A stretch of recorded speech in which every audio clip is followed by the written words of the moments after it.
BB851, turn right, heading 180. Order 14 Papa, turn right 245, report localizer stop. Why did ANA order the A380? Was it because they felt this was the ideal aircraft for their operations? Was it because of route demand? Or was it because they could put a special livery on it? Hi, I'm DJsaviation, and probably to your surprise, all of those were factors in ordering the A380. If you were unaware, ANA ordered 3 Airbus A380s back in 2016. The carrier is the only airline beside Emirates to have ordered new jets in the past couple of years. Singapore Airlines are in the early stages of removing their older A380s in favour of new ones, but this was certainly a groundbreaking move by ANA to order 3 of the A380s.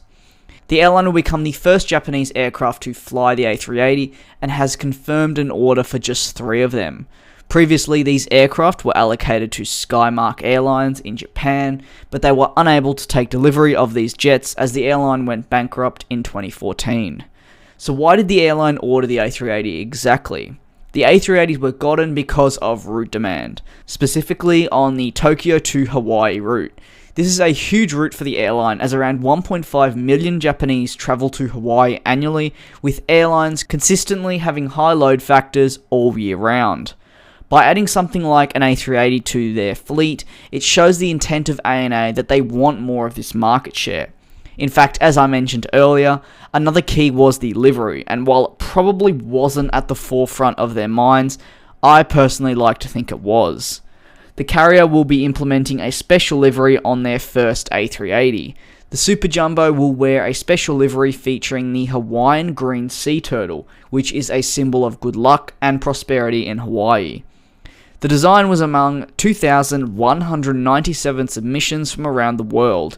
This was an open design contest conducted in the final quarter of 2016 and saw designers allowed to share their creations to the world, with eventually a winner being picked. This animal is listed by the International Union of Conservation of Nature as a wild animal in danger of extinction. So could this be another move by ANA to try and lure more customers?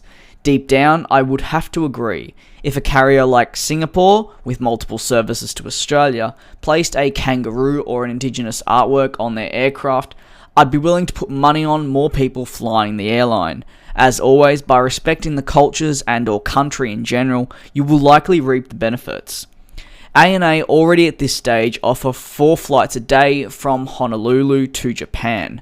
Currently, the equipment used is the Boeing 787, but through receiving these A380s, they could easily have just 1 daily flight operating this 4-engine beast. Japan Airlines are estimated to have 35% of the market share, while ANA will hold around 20% just at this stage. Now, these A380s will no doubt increase that and will create some heavy competition between the two carriers in Japan as they battle for the market share in Hawaii. But with just 1 daily flight penciled in, where will the other A380s go? Well, that's a fantastic question, and at this stage nothing is really set in stone. America and Europe are certainly among options for ANA, and even possibly one day Australia. With the tourism rates constantly increasing between the destinations, during peak periods we may just find the need to have an aircraft like the A380 operate on routes to, for example, Sydney. At this stage, Sydney already received the ANA 787s, while Melbourne don't have any ANA present. Japan Airlines, meanwhile, operate both to Sydney and Melbourne. And my thinking is, through the freeing up of some extra 787s by the airline receiving these A380s, it could mean that ANA send their 787 down to Melbourne. Why exactly? Well, there's no doubt that they would be unhappy with Japan Airlines collecting some of the market share down south, and will clearly, if Hawaii is anything to go by, want to take some of the passengers away from its one world rival. Back to Hawaii though. This is, as I mentioned, a huge market for any carrier operating from here to Japan. I mean, JAL and ANA aren't the only carriers trying to take a chunk of the market. China Airlines, Delta, Hawaiian, Korean, and United all fly this route as well. Overall, ANA will have the smallest A380 fleet with just 3, and whether they order more is still a question that is unanswered. I know for a fact it'll heavily depend on how these 3 super jumbos perform and whether the airline sees a need for more. If they do in fact order more of the A380s, could we see more Asian carriers follow? This is a topic for another day, but it's certainly intriguing. This is going to conclude the video. I do hope you all enjoyed this one. From this video, I hope you were able to gather some more knowledge about ANA's A380s, as well as the purpose they will serve for the airline in the long run.